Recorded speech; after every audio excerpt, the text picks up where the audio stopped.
So, hello and welcome to the morning sports briefing here on Saturday, the 15th of May. Hi, I'm Paul and I'll be your host this morning. Oh, dear, sorry, just got a little cough there. In the news this morning, we'll be having a chat about the cricket. We've got the NRL action of the Magic Weekend, as well as rugby. The Super Rugby Trans-Tasman has kicked off there. We've also got basketball action, the NBA, the NBL, and the Sal's NBL. I'll be interested with the Giro d'Italia in the cycling, as well as golf action across the PGA and the European Tour as well. So this is your best way to start the day with all the important sports news. And in the cricket, it looks like the English IPL players will not be rushed back into their test side for the first test against New Zealand, meaning that players like Josh Buttler, Johnny Bairstow, Chris Rokes, Sam Curran and Moeen will be rested for the first test match.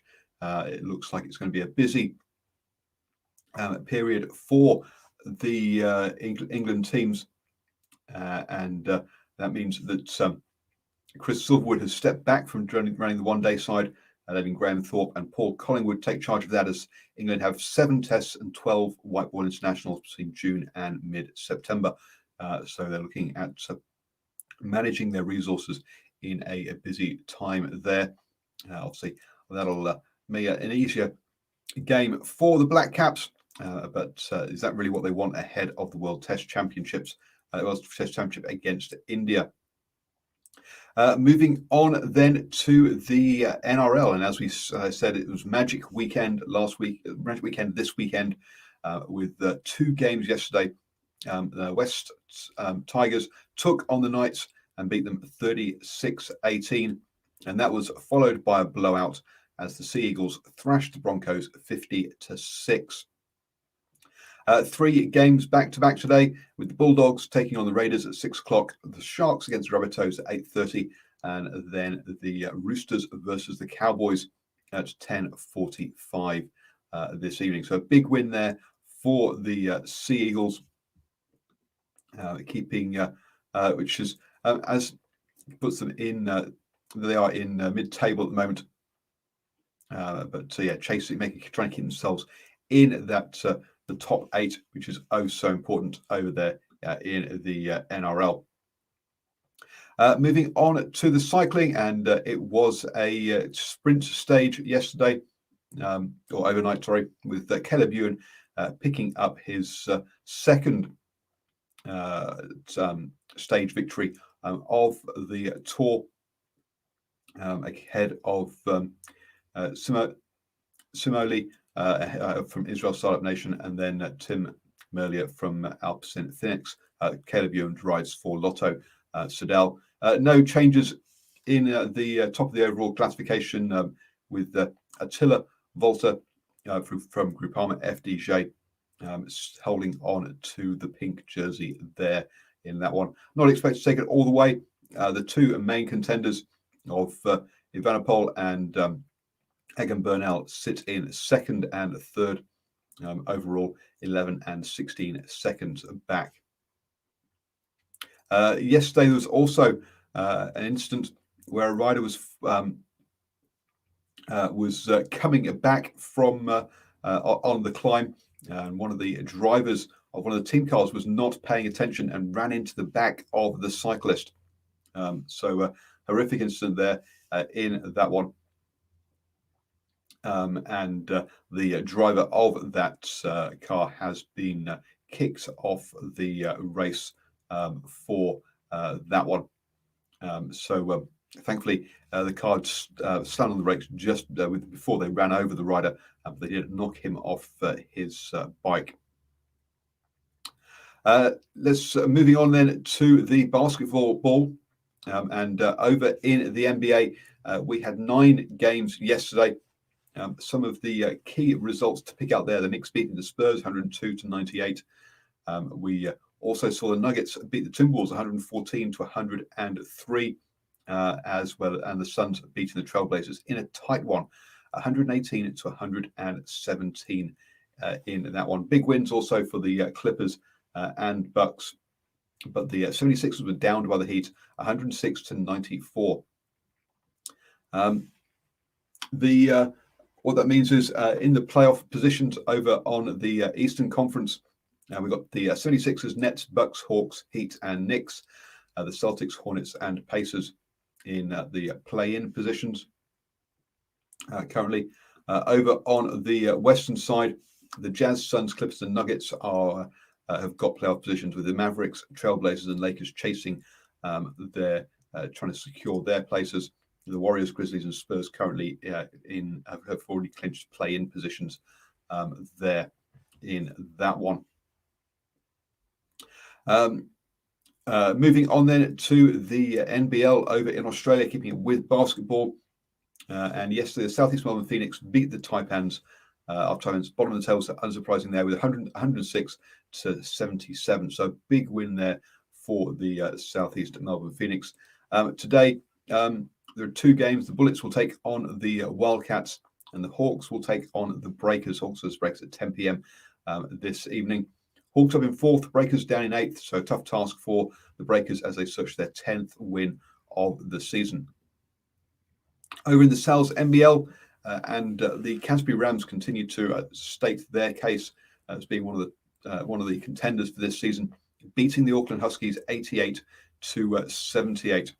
The Huskies up until this point, from memory, I can't quite got the table there, were unbeaten 3 from 3, I believe it was, that they were just bringing up the just trying to bring up the ladder as we speak, or as I speak.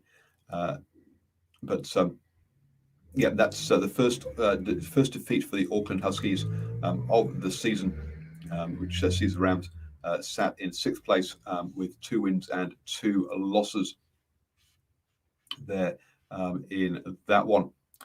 In the second game yesterday, we saw the other Auckland team involved as the Franklin Bulls beat the Southland Sharks 82-73. Tough start for the Sharks this season, as they have back-to-back games against the 2 Auckland sides. The other game, it will be on tomorrow night.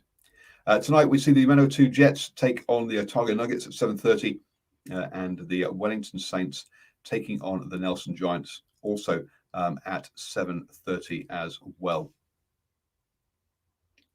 Moving on then to the golf in the PGA. It's the AT&T Byron Nelson. Currently, they're live in the second round. Lee is leading the way at 14 under par, 3 shots clear of chasing pack in that one. Few players. It's their final chance ahead of the PGA Championship next weekend. We'll be having a special reporter in for the PGA Championship for the major. He will bring us daily reports on that one. Tim Wilkinson is in action this weekend. He's tied 53rd in this one at 5 under par. And Danny Lee is tied 92nd at 3 under par. So both fighting to try and make it into the cut for the weekend's action there at the AT&T Byron Nelson. Someone who has made the cut is Josh Geary, who is in action in the European Tour. It's the third round there in the sort of British Masters, and he is currently 27th at 4 under par. And the leader is Pepperell at 10 under par in that one shot clear of the chasing group in the British Masters there on the European Tour. So good results. Josh Geary has made it into the weekend play and made the cut in that one. No action in the LPGA this weekend, folks, on that one. Moving on then to the rugby, and Super Rugby Trans-Tasman kicked off yesterday. First off, we saw the Highlanders taking on the Reds, and the champions of Super Rugby AU. Both sides really with changed up selections in their squads. James O'Connor unfortunately had to leave at halftime with a HIA as the Reds were down 40-19. This really blew out kind of in the last sort of 10 minutes or so, as the Highlanders looked in control throughout the whole game, to be honest, in this one. But a couple of rookies getting their first starts or getting some in Super Rugby for the Reds there. That was followed up by an amazing game between the Waratahs and the Hurricanes. 17 tries in total in this game, became a real shootout. The Waratahs lost to the Hurricanes 48 to 64 in that one. The fifth highest combined score in a Super Rugby game, over 100 points in this one at the SCG. So both the Highlanders and the Hurricanes starting with the wins in Super Rugby Trans-Tasman. You have now started the day the best way up to speed with all of the important sports news. Hope you're having a cracking weekend, folks. I'll be back tomorrow morning at 7 a.m. with the morning sports briefing, and we'll be back here straight after the Crusaders versus the Brumbies with post-match reaction to the Super Rugby Trans-Tasman game as well. So do keep it here at New Zealand Sports Radio.